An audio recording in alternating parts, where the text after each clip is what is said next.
మా మిద్దె తోటలో ఉన్న డ్రాగన్ ఫ్రూట్స్ అన్నీ కూడా పండిపోయినాయండి. చూసారా, పండిపోయి ఇలాగా చిన్నగా చిట్లడం కూడా స్టార్ట్ అయినాయి. సో ఈరోజైతే డ్రాగన్ ఫ్రూట్స్ని నేను హార్వెస్ట్ చేస్తాను. మనకి ఇది పండిందా లేదా అని తెలియడానికి ఇలా ఫ్రూట్ని చిన్నగా ఇలా ప్రెస్ చేస్తే కొద్దిగా మెత్తగా ఉంటుందండి. ఇలా మెత్తగా ఉంది అంటే ఈ ఫ్రూట్ హార్వెస్ట్కి రెడీ అయిపోయింది. ఇంక ఇలా తిప్పుతుంటే కొద్దిగా లూజ్ అయ్యి తిరుగుతుందండి. సో సైజ్ కూడా చాలా బాగా వచ్చింది. అన్నీ ఒకటేసారి రెడీ అయిపోయినాయండి.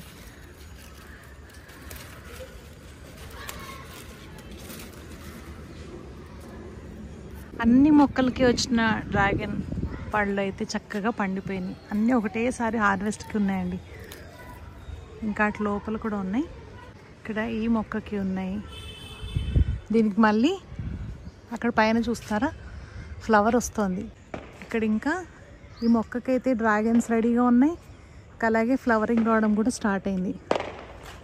అలాగే ఈ మొక్కకు కూడా పండిపోయినాయి.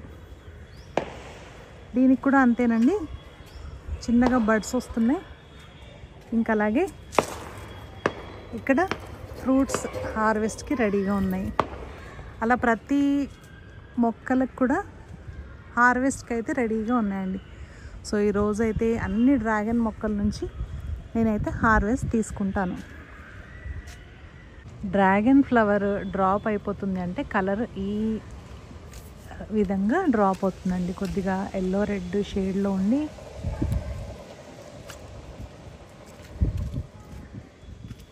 ఇలా ఈ కలర్లో ఉండి డ్రాప్ అవుతుందన్నమాట. ఏదన్నా పువ్వు డ్రాప్ అవ్వాలి అంటే ఇక్కడ ఈ మొక్కకు కూడా మీకు క్లియర్గా కనిపిస్తున్నాయి. ఇవి డ్రాప్ అయిపోతాయి అన్నమాట ఈ ఫ్లవర్స్.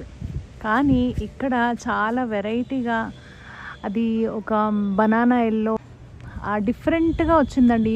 ఈ బడ్ కూడా చాలా డిఫరెంట్గా వచ్చింది. ఈ మొక్క అయితే పింక్ కలర్ డ్రాగన్ ఫ్రూట్.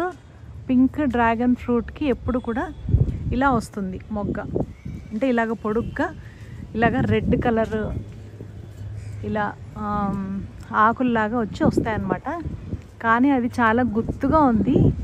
ఇంకా అలాగే ఎల్లో కలర్, ఇంకా అలాగే ఇలా లీవ్స్ గ్రీన్ కలర్లో ఉన్నాయి. అది ఏంటా అన్నది నేను కూడా చూడాలి. పోనీ అది వేరే మొక్క అంటే కాదు. ఈ బ్రాంచ్ చూస్తున్నారు కదా, దీనికే వచ్చిన కొమ్మ. సో ఇది కొంచెం డిఫరెంట్గా ఉంది. మీకు వీడియోలో కలర్ కనిపిస్తుందో లేదో కానీ చాలా ఎల్లో కలర్ ఇలా రౌండ్గా వచ్చింది ఆ మొగ్గ అయితే.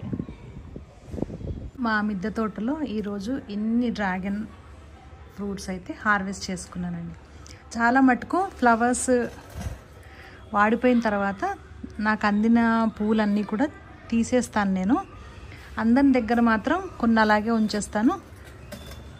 ఎందుకు అంటే చూస్తున్నారా, ఇలాగే వర్షాలు పడ్డప్పుడు ఈ ఫ్లవర్కి కొద్దిగా ఫంగస్ లాగా పడుతుందండి. ఇలా ఫంగస్ లాగా పడుతుంది. అప్పుడు దీని నుంచి నాకు ఈ ఫ్రూట్లోకి ఎందుకో ఫంగస్ వెళ్తుందేమో అనేసి డౌట్ వస్తుంది. అది కాక ఈ ఫ్లవర్ బ్లూమ్ అయినప్పుడు బీస్ చాలా మటుకు వచ్చి పాలినేట్ చేస్తుంటాయి కదండి, self pollinate. So flower close అయిపోయిన తర్వాత కొన్ని ఆ బీస్ ఈ ఫ్లవర్లోనే ఉండిపోయి కాయ లోపల కూడా చిన్నగా పురుగులు ఉంటాయండి కట్ చేస్తే. నేనైతే ఇది ఒకసారి కట్ చేసి మీకు నేను చూపిస్తాను. లోపల ఈ ఫ్రూట్ని అయితే మీకు నేను కట్ చేసి చూపిస్తాను. ఇది ఇప్పుడు ఫ్లవర్ తీసాను కదా,